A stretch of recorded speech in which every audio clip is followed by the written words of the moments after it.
Now the world is, yeah, it's working now. So thank you once again for joining the webinar. I'm sure you're wondering why so much technical difficulties. We sincerely apologize for that. Today, we're going to be talking about the Masters in Business Analytics program and also the dual degree option if you're interested in an MSBA and also an MBA, or if you're interested in just an MSBA. Masters in Business Analytics has been, it's a hot program. And it's something that a lot of people are interested in getting in because right now the world is more on the data analytics side, and you being able to analyze data and get at a lot of insights from available data is actually a very core skill, irrespective of your profession or what you're doing. So in marketing, you need great data skills. In sales, you need great data skills. Everywhere you are, you need great data skills. And I understand why it's very important. And then we've decided to bring our professionals here who are presently in the program and have graduated from the program to come and talk to us about their experience in the MSBA. But before we go into that, because that's really going to be very interesting, I'd like to talk about our flagship admissions course. And I'm going to share my screen in a bit.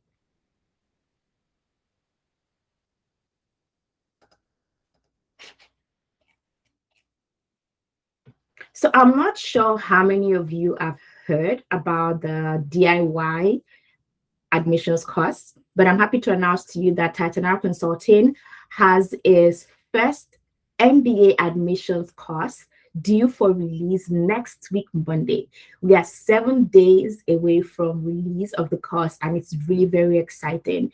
Now, a lot of people wonder, well, I would like to use Titanal Consulting services, but I would like to actually go on my own. I want it to flow on my own. I want to have access to a lot of the resources when I need them, and I don't want to be subject to certain times. Right? I want to be able to do it on my own. If I want to complete the course in a week, I want to. If I want to complete it in 3 months, I want to.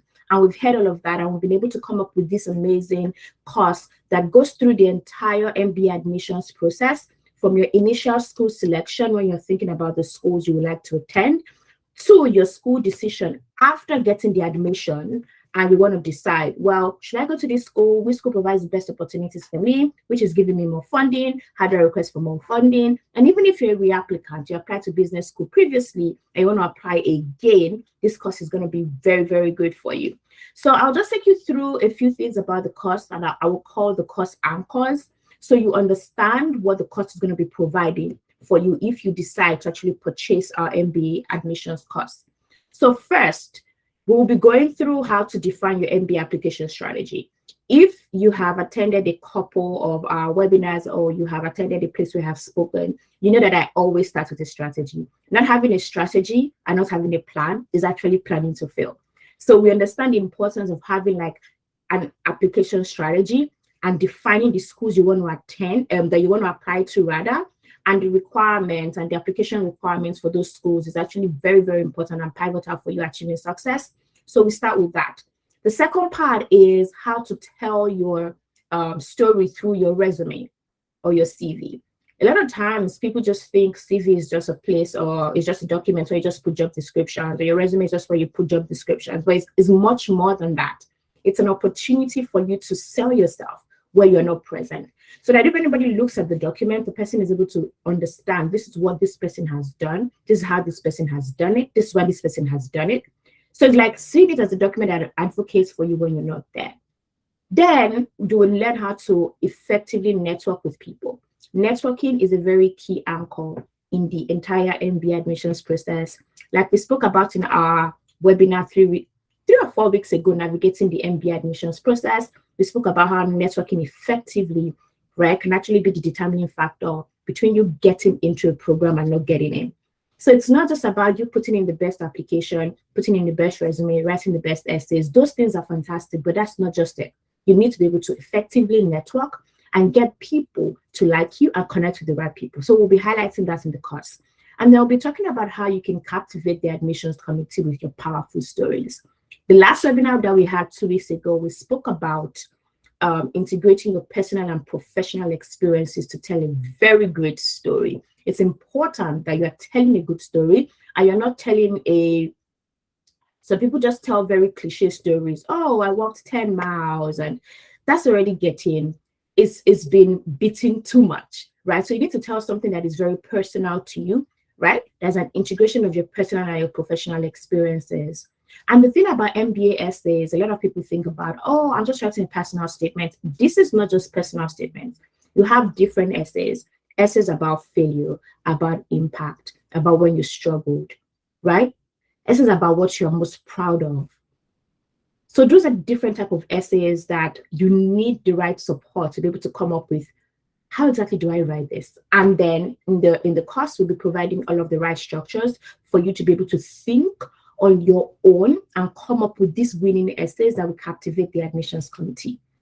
Then getting the right recommendation letters is really very important. We have the GMAC recommendation format, which is like the structured MBA recommendation format. And the schools that don't even use the GMAC, most of their recommendation questions are very similar to the GMAC. So it's not just about somebody writing, oh, I think this person is fantastic. It's them being able to tell why and how fantastic you are. So this in the admissions course, we're going to be taking you through how you can get your recommenders to write very great recommendation letters for you. And we'll be taking you through the different anchors of the GMAC recommendation format so that you can stand out from every other person. Then we'll be talking about how you can complete, you have to complete your application and review and have a stellar application. At the end of the day, you came up with an application strategy. Now that you're closing your application, you need a strategy for closing it. Have you included all of your volunteer experiences? What are the things that you do next? Do you continue networking or not? Do you continue speaking with current students? Those specific things that you're supposed to do as you submit your application and after you submit your application is actually included in the course. Then acing your MBA admissions interview. I'm sure some people might wonder, why did the interview come before submitting your application? That's because you are only assessed for an interview after you have submitted your application. I know there are different types of interviews, and they're like initial interviews, and then there are the main MBA admissions interviews. This is where we will teach you about the STAR framework. Now, let me tell you a secret. There are people that have the best test scores. They have the best undergraduate GPA. They have the best experience. But their MBA admissions interview was bad. It's actually something that is a determining factor. Because if you're not able to interview well, getting into the MBA program, how is the school going to be very sure that you'll be successful in interviewing when you are seeking job opportunities? Remember, job opportunities and how the candidates perform in the MBA program are the things that make schools like increase their ranking sort of. So if you're trying to apply into their program and you're already your outlook or the way you have performed at your interview already suggests that you won't be interviewing really well, they have no motivation to admit you. Think about it. They want people that already understand the work that they're going to do in the program. So you understanding how to interview really well is something that is going to set you apart. I've seen people with low test scores that have interviewed fantastic, and the schools went out of their way to get them. And I've seen people with high test scores that did not get callbacks. That interview is what differentiates them. Then once you get your admission, how do you evaluate your offers? For some of the admissions, they don't come with the right amount of scholarships that we want, right? According to us. How do we negotiate for more scholarships, right? And if you're put on a wait list, how exactly do we evaluate your position? Do we reapply? Do we take another additional test? What are the things that we do? So all of these factors are the things that you actually need and are very important for you to be successful in the MBA applications process. And we've already put everything together in the course. So if you are interested and you think this would be great for you, please let us know. Right now, the course is going for $199. And for people that are attending the webinar right now, you have a 50% discount. So you can get it for $150. Now, I'm sure you might have a few questions. How long can I have access to the course? Does it include one-on-one coaching? Well, you have access to the course for 6 months, which is typically the amount of time that it takes you from starting your application to actually getting a decision. So you have access for 6 months, and you can use it at your own time, at your own speed, your own space. You will also be getting communications from the Titan Consulting team, on motivating you to complete certain aspects of the course when you're lagging behind. Then does it include one-on-one coaching? No, it doesn't include one-on-one coaching. This is a fully self-paced course for you to do at your own time. Now, we understand the importance of the personal touch.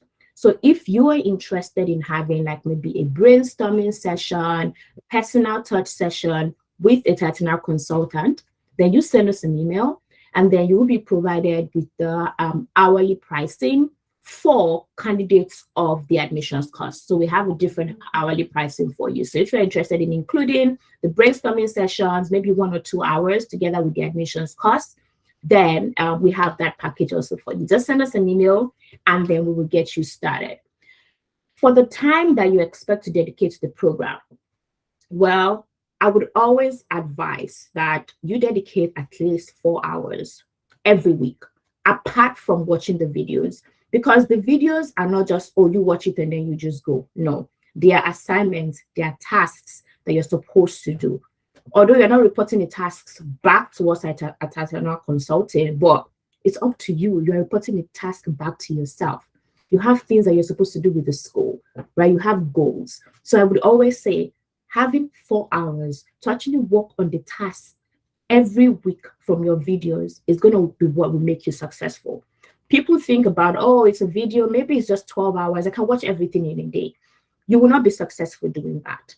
Everything has to be step by step. So set up time daily for you to take certain parts of the videos and work on those parts of the videos, right? It's important because the videos have been structured in a way that this is the first thing you're supposed to do. Then it goes to the second thing you're supposed to do, and the third thing you're supposed to do, and the fourth thing you're supposed to do, right? It's important that you see that way, okay? We've been able to highlight some of our customers that have leveraged our services. So if you want to check them out on LinkedIn, their names are here. You can check them out. And they have been our fantastic customers, the Lakor, Feromi, and Kendi. Then this is about me. If you want to learn a little bit about me, I know I talk about myself all of the time at the webinars, but this is just a brief about myself, my career, where I am today. And it talks a lot about my passion for supporting young professionals, students from Africa, and all around the world to actually achieve success. So that will be all on the presentation on the admissions cost. And I will be going into the MSBA webinar right now. Please ensure to ask questions, type your questions in the chat box. Do not wait till the end of the webinar to ask your questions. Feel free to ask your questions now, and we will pause in the middle of the presentation to actually answer some of those questions. If your question is directed at a particular panelist, we will get their names now. Make sure that you type their name in the chat and say, for example, hi, this is targeted at Tommy, or this is targeted at Franklin. So we would know who should be answering the questions that you ask, okay?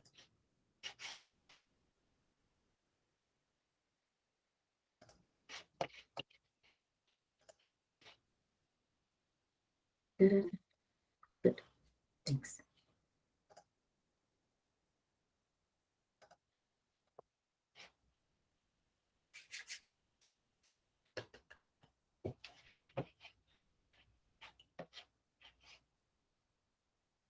So thank you so much once again. Welcome to our Masters in Business Analytics Spotlight webinar. It's going to be very interesting, trust me. And if you just joined us and you didn't join us from the beginning, we're going to have the recording available on YouTube, and you'll be getting a link to it tomorrow. So you can just go ahead, rewatch the video on YouTube and send to your family and friends. Today, I will just go straight to like our guest introduction. I've spoken a lot about myself. My name is Tommy. I presently work at Microsoft for my day job. I founded Titanic Consulting 3 years and 6 months ago, and it's been an amazing ride since then. I'm passionate about supporting students and young professionals achieve the next level of their career, accelerate their career. I'm a big optimist, and I believe everything is possible. So I do not believe naysayers. I am very, very positive. I think that's some very interesting fact about me. Well, the reason why we exist is we want to be that plug connecting students and young professionals to their desired goals. We understand that information is very important, especially the right information. And we want to make sure that the right information and the right resources are in the hands of people that can actually use it to be successful. So that's what drives us. Well, these are a few of our success stories over the years. Some people ask, do you just do admissions coaching? No, we are actually a big career services company because we strongly believe that getting into school is not just the only thing. You need to make sure that you get into a good organization. I mean, how best can we practice what we have learned in school and understand how challenging it is to navigate the career and job market in North America, especially when you have to deal with sponsorships, but not just North America, all around the world. It's very difficult to stand out. So we teach you how to stand out and the things that you need to do to be successful. So these are just some of our companies and schools that our clients have been able to land job offers at and gotten admissions to. Few things. We have one-on-one admissions coaching process. If you want someone to take you through all the steps and you work with the consultant weekly, we have that. We have the MBA admissions course that I just showed now. And we also have career services. And these are the success stories of a couple of our clients that attended the MBA program or are attending the MBA program right now, and our career services client. So we'll just go straight into introducing our panelists. So our panelists today are three of amazing people. We have Franklin Nwachukwu, we have Adedoyin Oyewole, and we have Daniel Ugo. I will hand it over to Franklin, Adedoyin, and Daniel to just give like a short, brief introduction about themselves. I know we have what they presently do right now on the screen. So just one line word about themselves and what they presently do. That'll be really great. So Franklin, over to you. Thank you so much, Tony, for introducing to. My name is Franklin. For everyone on the call, thank you so much for joining. I am a second-year MBA and Master's in Business Analytics candidate at University of Georgia, Terry College of Business. Very excited to be here. Prior to this second year, I interned at Slalom Consulting as a summer consultant. I really enjoy strategy. I'm a people person and data is my love language. So really excited to be here. Thanks, Franklin. How are you doing? Hi, my Adedoyin. I'm a second-year MBA and MSBA candidate at the University of Georgia, and in the summer, I interned with Amazon in the Sales, Insights, and Analytics Data Science as a senior program manager. I'm so excited to be here, guys. Thanks, Doreen. Daniel. Hi, everyone. It's a privilege to be here. Thanks to me for this opportunity. I'm currently a data analyst at Microsoft. Prior to Microsoft, I had my undergrad at the University of Lagos, Nigeria, where I majored in actuarial science. And then I interned at AXA for about 7 months. Thereafter, I joined Ernst & Young for about 3 years. And my desire to to grow in the analytics space and also gain experience in a diverse team actually spurred me to pursue master's degree in business analytics at the University of South Carolina. And upon completion of my program, I joined Microsoft. Yeah, that's a bit about me. Thank you, Daniel. Yeah. So we will be talking a lot about the structure. That's the first thing. Adedoyin and Franklin are in the same school, so I'll probably just ask one of you the question, and then I ask Daniel the other question. For those that might not, I know they've introduced themselves, but just to state it, Adedoyin and Franklin are in a dual degree program. So they're doing an MBA and an MSBA. They're presently in the program, and their program is for 2 years. So they are second years right now. And then Daniel already graduated from his master's program, and he studied a 1-year master's program in business analytics. It wasn't a dual degree. Now, Daniel, I'll start with you. We would like to learn more about like the structure of the program. So can you give us an overview about how the Masters in Business Analytics program is in your school, probably like admission requirements, your classmates, the average work experience, and probably the focus, because I know that the Masters in Business Analytics program in your school is going to have probably a slight different focus from the ones in Donia and Franklin School, and I could be totally wrong. So I'd like you to give us more insights about that, maybe for people that are interested in doing something similar, so they can have a very good idea. All right. Thanks for the question, Tommy. So my the program MSB, Masters in Business Analytics at the University of South Carolina. It's a 1-year program, and my set was actually the inaugural class. Oh. So it's actually I think it's they're trying to experiment on how it is. My honest feedback after the program would be, I mean, they are still not there, but they are there. I mean, they actually made, I mean, they tried during the first year. In terms of requirements, I don't think there is any strong requirement that has to do with you need to have 10 years of experience and whatnot, because I had classmates who were fresh from school. I had classmates who studied sports management, who studied agri-economics, who studied some kind of, non-technical related courses, but they still found themselves there. So I wouldn't say you have to have the best of STEM related courses before you can actually get accepted. I think what matters is being able to communicate whatever progress you've made in your life effectively, and then that gives you a better chance. And then the strength of your profile. So if you have maybe a science background, at least try to get probably maybe a 2-1 and stuff like that. Then that would also give you that advantage to get interviewed, because you have to apply, then you go through the interview. It was just a single interview, yeah. Then you get accepted. So that's it for the requirements. In terms of the program, the program is actually, it provides students with the knowledge and competence related to data acquisition. So for data acquisition, of course, you have to understand the problem you're trying to solve, which will now influence the kind of data you want to get. So after that, they'll teach you on data pre-processing, data analysis, statistical modeling, building some kind of predictive modeling. And then finally, you would also go through, interpreting these results. Most of the people that actually consume your insights are non-technical. So you must be able to tell your story.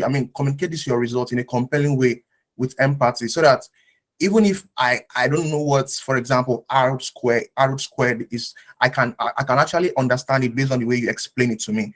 So you also be taught on how to communicate data. You have lots of presentations, and then at the end of the program, you would work on a real project, a real life project with some folks from the industry who are actually data experts. So that would also give you that practical experience. And for my classmates, it was fun for me. Being able to, one thing I would say is you have to be able to, network with your classmates and then just learn from them. And I think that would make you successful in class. Yeah. I hope that answers your question. Yeah, it does. Thank you, Daniel. There's something very interesting that you said, which is the background of people in your program, and we're going to go back. We're going to go back to that question, because it's really very interesting knowing that we have people from diverse backgrounds. Sometimes we limit ourselves because we think that what we have is not good enough to take us to the place we want to go, but that's not it. Like, there are a lot of people that they're not even as qualified as us, and they are in those places. So I loved what you said. Now, Franklin, can you just give like a brief overview about the Masters in Business Analytics program in your school? Maybe you or Adedoyin, you can talk about it together. Sure, I can get started. So for the program in my school, the structure is put in 3 areas. So you have the data science part, the data engineering part, and the data visualization part. So the 3 areas, kind of like how Daniel kind of touched on, but how that kind of differs here at the University of Georgia is they start you first with a boot camp that gives you some of the peripheral knowledge. Obviously, it's expected that you have, a familiarity with Excel, also being comfortable with data structures. So that's kind of like what the bootcamp touches on. You have a statistic bootcamp, which teaches you basic statistics and econometrics, because that's going to be very, very important in terms of your success. Then the second thing is you also have like an R bootcamp, which teaches you some of the basic data structures of R. Then you have a Python bootcamp, which teaches you basic structures in Python. And then you finally have the last bootcamp is kind of going to be structured around you being able to have like different data visualization tools like your Power BI and Tableau. And there's also social network analysis that is done with Gephi. So that's basically done the summer before you join school, because once you start, it ramps up pretty quickly. The program is 11 months.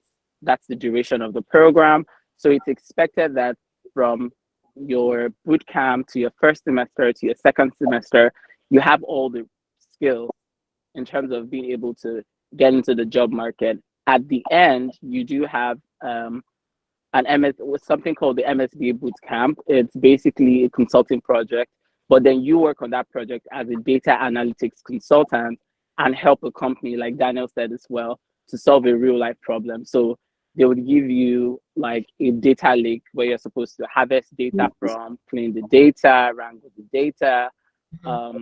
And the project is really, really complex in itself, because it takes a lot of the things that you've learned all through your 11 months and compresses that into a client deliverable that must add value to the company. And you do this in a team of 3 to 5, depending on how you're staffed on that particular project. Obviously, it's high stakes, high tension, and you have to like, I guess, pull your weight. For the requirements, there is a GMAT requirement or a GRE component of the score. So making sure that you score high. And a lot of people who get into that program are people that, completed undergrad at University of Georgia and are looking to move directly into their masters. So those people probably study statistics or quantitative finance or accounting and are looking to move into data analytics. And then they have like high GPAs, high test scores, and are very, very good with communicating, data stories through their data. So that's something that if you're coming from Africa, you need to have down packed so that, you're able to show that you're able to do the rigor. I would allow DY to, add a few things. I don't have anything to add. You captured like the whole essence of everything, so that's fine. Yeah, thanks. Thank you so much, Franklin and Daniel. And then Doyi, the next question actually would go to you. What would you say is the toughest part of the program? Because I know you and Franklin are combining the MBA with the MSBA. But from an MSBA perspective only, what would you say is the toughest part of the program? Yeah,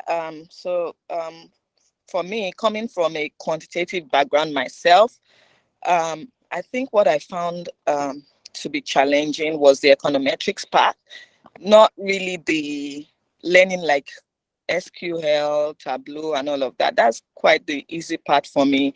The econometrics is something that if you are coming in, you need to like make up your mind. If you are not technical, I don't know if you should actually bother doing business analytics if you are not technical, and if you don't like have an interest, yes, an affinity, because it's going to drain you.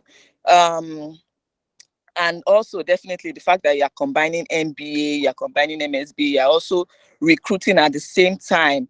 So, you have 3 different things that you're doing and you still have to come out on top of everything. So not that the course itself is bad, but you just need to give it like extra attention. And to be doing a dual degree, it's not easy. So it's something you need to make up. It's either you do the MBA or you do the MSBA. Yeah. Thank you. Thank you, Doyin, for sharing very great insights on the complexity. And I know people will hear different things. And so I'm sure people have heard, whoa, Doyin said it's very difficult. But you need to remember what she said. You need to have a good background or an affinity for it, right? So the interest is important, right? At the end of the day, nothing is as complex if we're actually interested in it. So it should not be a program where you just say, "Oh, well, I just want to do something." You can't just want to do something that you are interested in, that you can actually easily tell. If somebody asks you, "Oh, you studied sport management or you studied English, why are you doing a master's in business administration, in business analytics rather?" You are able to tell them, "This is why I want to do it." So your interest must always shine. And in whatever program that you are actually doing, I strongly believe that you should be interested in it. That's why a lot of times people say, "Oh, why is this person not doing an MBA? Why is this person not doing this master's?" Well, at the end of the day, you can't force anybody to do anything. The person has to be interested. And that's the key to being successful. So if you're doing something right now because it's just your family, your friends, your spouse that's making you do it, I think you really need to think back and say, how do I get interested in this thing? Because your interest is what is going to keep you sane in the complexities and the trying times in the program. And that's the truth, right? It's nothing is easy, not to scare you, but if you have the right interest, you have the right mindset, then it's going to be very, very easy for you to succeed. So I'll send the next question over to Dana. So Dana, you spoke a little bit about this, and I just want you to just maybe touch on it a little. So what kind of background should you have to prepare you to be successful in the program? I know Adedoyin has spoken about it, Franklin and Daniel. And I know, Daniel, you also said you have people from various backgrounds. So for example, if I studied English right now, I know that yes, I can get into the MSB program because there are people that have gotten in. But what do I need to do? How do I stand out? How do I stand out if my background is not in actual science or data and stuff like that? How do I stand out if that's what I'm interested in? All right. So, irrespective of your background, I believe anyone can thrive in analytics. Like I said, of course, I had classmates who studied sports management, agroeconomics, and stuff like that. Of Mhm. course, they still got jobs. So, I will summarize what you need to know for now, but then I would say, since you want to go into analytics and you don't really have that strong technical background, or you don't have maybe a quant-related background, then I would recommend you start as a data analyst, because you can't say you have a background in English and maybe you have a little knowledge in data cleaning and stuff, and then you've done some project on cargo, and then you say, "I want to become a machine learning engineer." Even if you just get into the program and eventually, which I'm going to talk on, but then how would you get a job? Because your employer would not be convinced that your background would actually, that this background is enough for me to give this person a job. Yeah. So I would highlight a few things that you need to know, and that'll make you successful, not just in the program, but also successful outside of the program. Of course, the first thing is you have to be passionate. Like, you must have a goal. It's not just I want to become a data analyst because it's this buzzword. People are talking technologies like the real oil and gas right now and all of this stuff. No, you must have a goal so that even when things are not working out as planned, that goal will still keep you in motion. So then the next thing, of course, you just have to touch upon a few things in terms of the technical parts. So those areas would now be one, the business sense. You maybe you can try and work on a project that kind of summarizes all of these things, and then can now highlight it in your resume. It doesn't have to be like a proper work experience. It could be just be a volunteer. So whilst you're working on that little project on your own side, or developing or upskilling yourself, ensure you cover one, the business sense of it. So the business sense is whatever you are doing, you must understand the problem from a business standpoint. Let it be a reason why you want to solve that problem, because that will actually influence, as a data expert or whatever, the kind of data you would need to answer that question. Then in terms of the actual analytical tools you would need as a data analyst, that's what I'm using as a template in this scenario. You would need SQL, Power BI.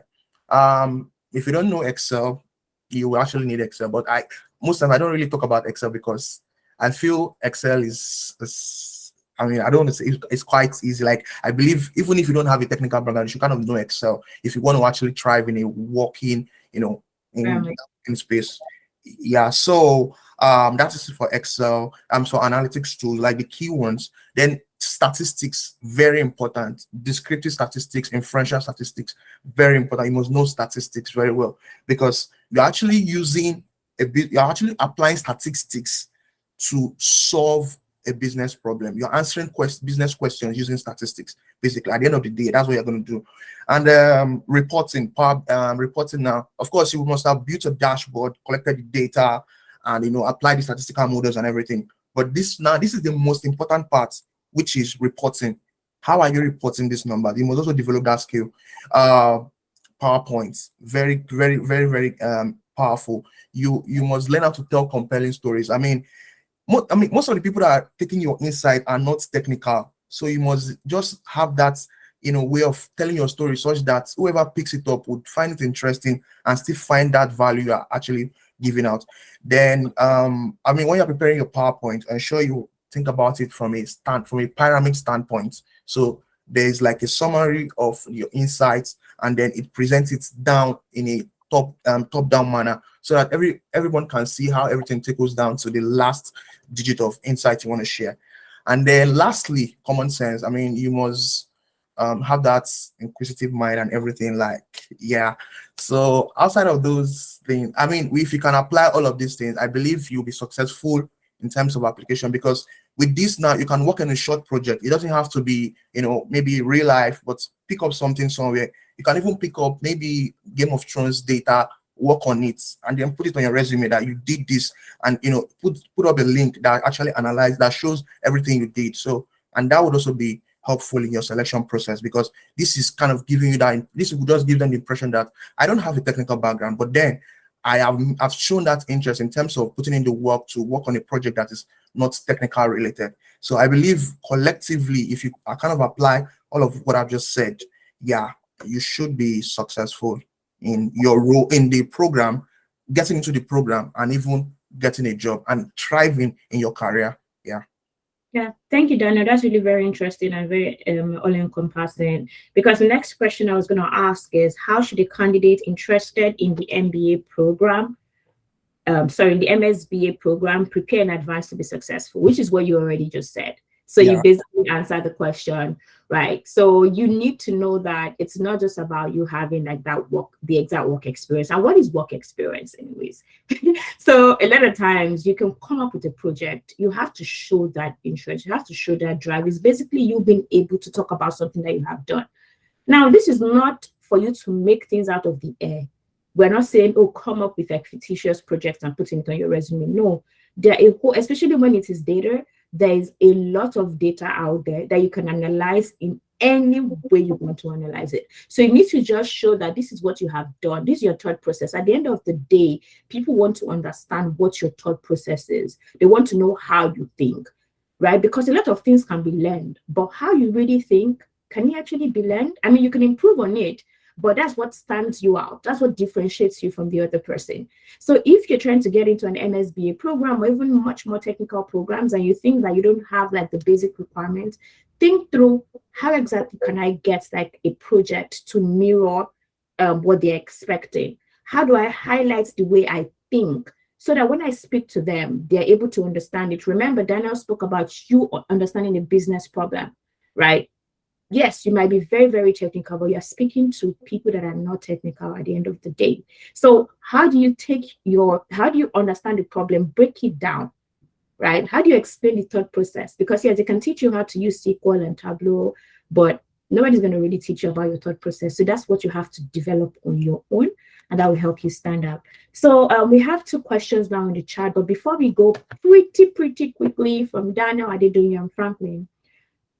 What role, Daniel, I think this one is, your own is like pretty direct, right? What role did having the degree play in you landing your full-time job? Well, I think the degree actually played, I would just say the degree was like an access point. So I still had to like stay up to, to do some personal learnings. So it will give you that impression that you have a good quant background, because come on, when you have a master's in business analytics, it shows that you must have done stuff in statistics, you must have done stuff in mathematics, working with data and all of this stuff. However, and again, before I talk about that, business analytics, of course, the skills is in high demand. So you can actually apply this knowledge in any industry. However, you have to still now take it upon yourself that they've taught me this. They've just like given me a little push in class. You still have to make that effort. For me, I was taught SQL. I mean, I worked at EY. So EY, of course, we don't really have like a database because we're working for clients. So the clients actually own the data. We only get it from them and then solve their problem using that data. So we don't have a database where we warehouse any data set. So of course, I didn't really have any experience with SQL, but I was only introduced to SQL just in 2 classes.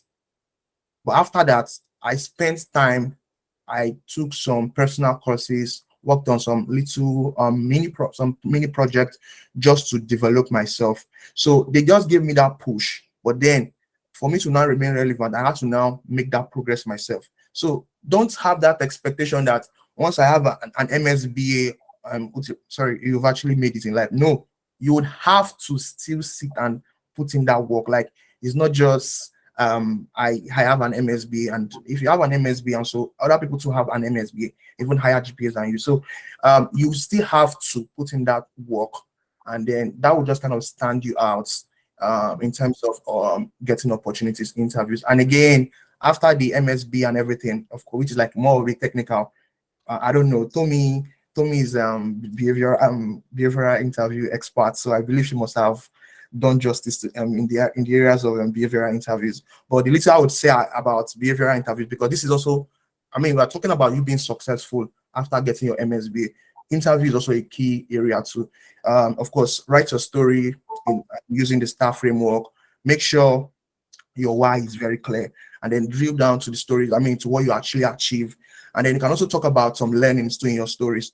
So once you have your story and you've done everything, like you've put in the work in terms of your story, walk them through from your why to the result, then you can memorize it a few and just a few times, and then you can just, I mean, if you know your interview is actually a virtual interview, you don't need to stress yourself in knowing cramming it too much again, since you have your stories. What I'll just say, on the day of your interview, just kind of split your screen into two, your communication tool by the left, your reader or whatever on your right, and then you can talk through your stories like on the spot. If they ask you, tell me about the time you solved the business problem, you're telling them about the time you solved the business problem from your notes, not from your head.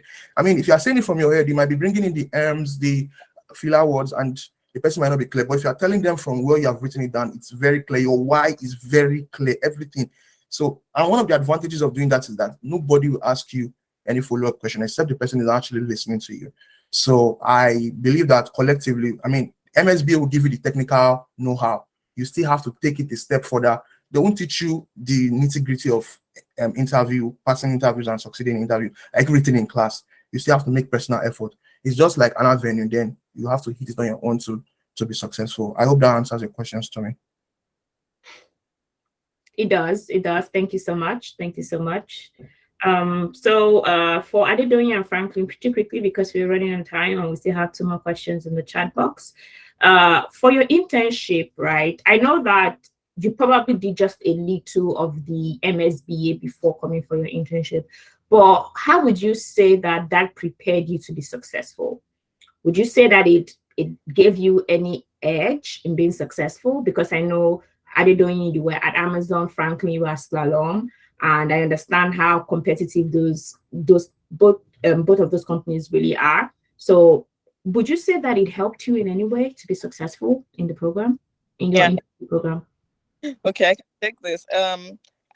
I strongly believe that it was really helpful. You know, everyone knows that Amazon is heavy on data, and my project was it was data based, and to have that skill, even though I wasn't like 100% proficient in SQL and all of that, but to be able to have that skill to understand their Tableau dashboard, to do a little bit of SQL, a little bit of Python really helped me like secure that return offer. So what I would say for anyone considering it is it's a great degree to have if it's something you are interested in.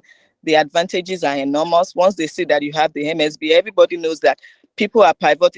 Every organization needs someone that can analyze data, that can use insights to give them solutions to their business problems. So it's something that everyone should actually look at having if you are interested in that line. And once they see that, once recruiters see that you have SBA, it's something that draws them closer to. But like Daniel said, you now have to put in the extra work, your soft skills, your business skills, your analytical skills. But for the MSBA, yeah, it was really important. It was really pivotal to me getting that internship and a return. Yeah, thanks, Jane. Franklin, anything from you? So for me, I would definitely say it went a long way. So working in consulting for a large client, you may not exactly, have like all the opportunities to work with all the data tools. But for my first day of my project, it was my boss was just like, hey, this is the data lake of like, I don't know, 50 million rows of I don't know how many million colons, and it was like, go figure. So one of the things I would say right off the bat is if you want to be a data analyst, a data scientist, or a data engineer, you need to have Excel. Like Excel needs to be your best friend, like your partner, literally like your spouse.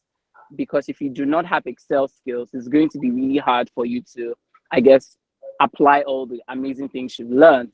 So I was able to, utilize, data visualization tools for my clients, which at the time I was really, really much stronger in Tableau than Power BI. But it happens that, they had sold a large Microsoft data implementation to my clients. So I had to learn Power BI in like 4 hours. So I quickly went and did like a 4 hour tutorial, to brush up my Power BI knowledge from 2020 during when I did like some work for NCDC with COVID data in Nigeria. And I was like, okay, I have to ramp up. And that was what I basically used to like, I guess, make some of my client recommendations. And the work I did was what my principal and the partners basically used in the second phase of the project after my internship. So what I would really say is like in terms of the opportunities, MSBA gives you like that toolkit, but you need to be the person who goes and says, okay, how am I able to apply this to my strength? You also have to figure out who your boss is. If your boss is the spreadsheet guy or the PowerPoint guy or the dashboard guy, does he want to see like the trends in the data or the analytics? Does he want to see like your client's communication? Or does he want to see what like, don't show me any fancy dashboards. Our client uses Excel. You have to use Excel. So, how are you able to build all those layers of first level of insight, second level of insights, and like the so what? So you said this is important over this. Why? Daniel kind of touched on that, but being able to really drill down on your so what and the result of what you were able to do and what would have happened if you were not able to come up with that insight, I feel like is what would stand you out in the end.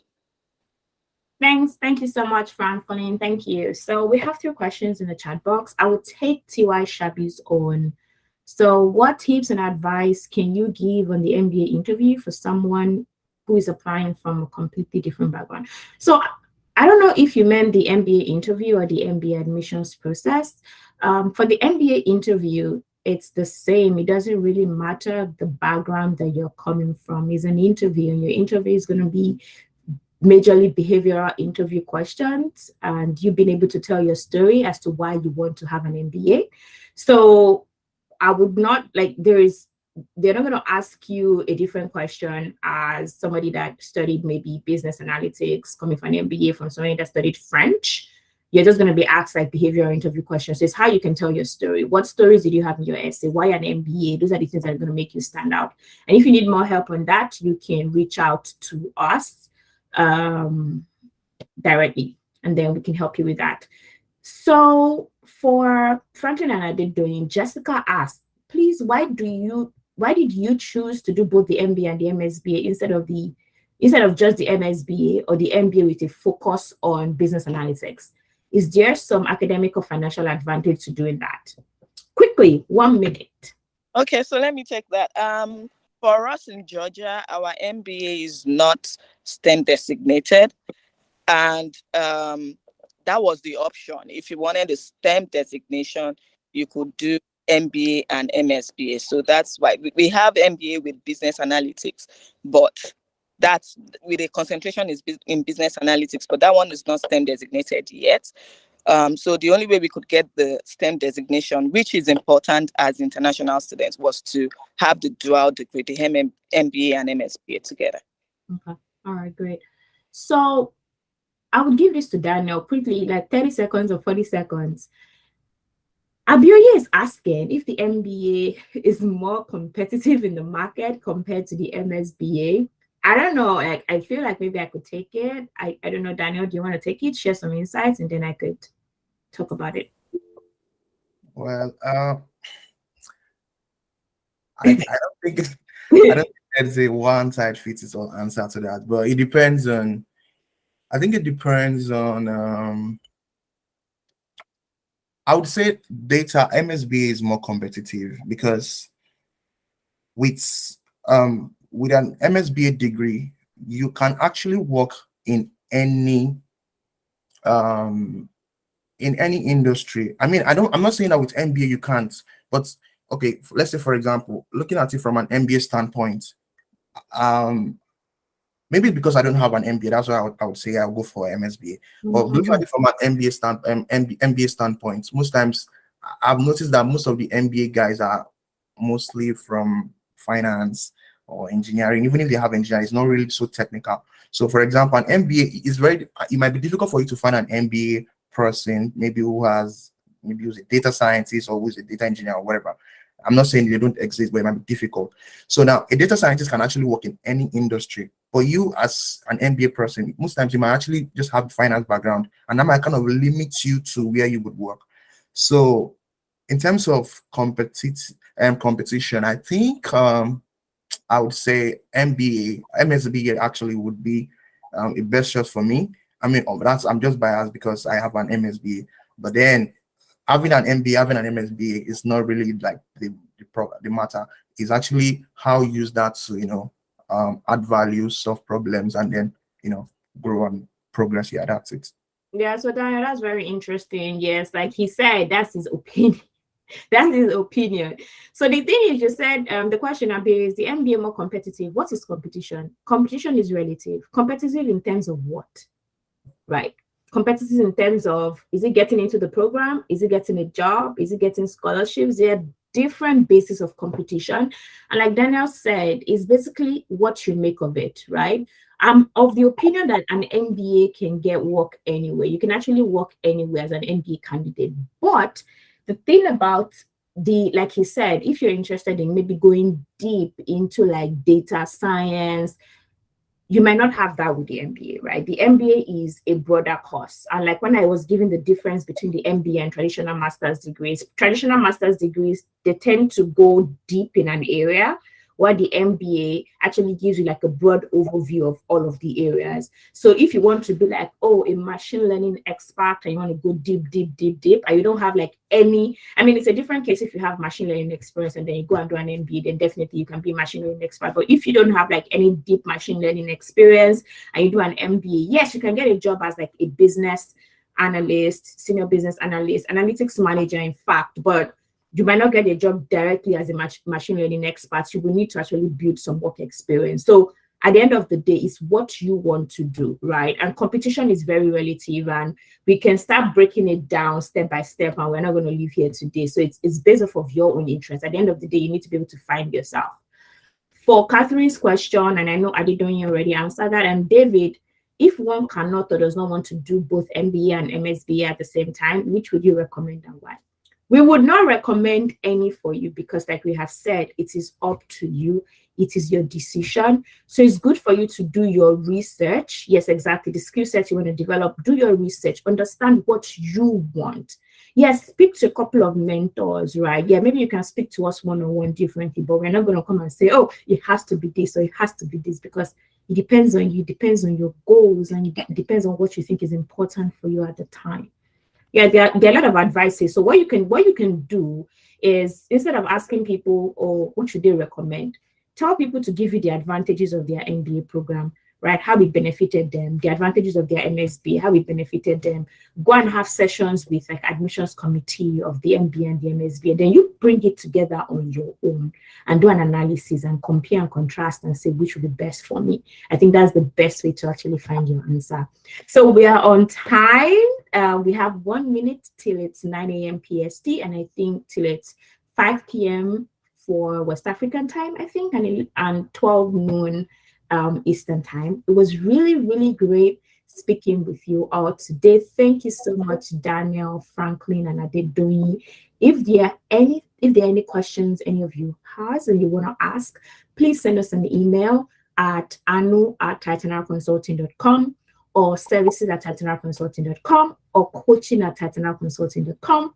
If you want to learn and you want to get the discount that we are offering on the admissions cost today, please also send us an email and follow us on our social media channels, on Instagram, on YouTube, on LinkedIn for all of the information that we have out there. Our next webinar is about getting into graduate school without breaking the bank. If you already registered for our event, you don't have to re-register. You will automatically get invited to the event. Thank you so much. Have an amazing week. Thank you.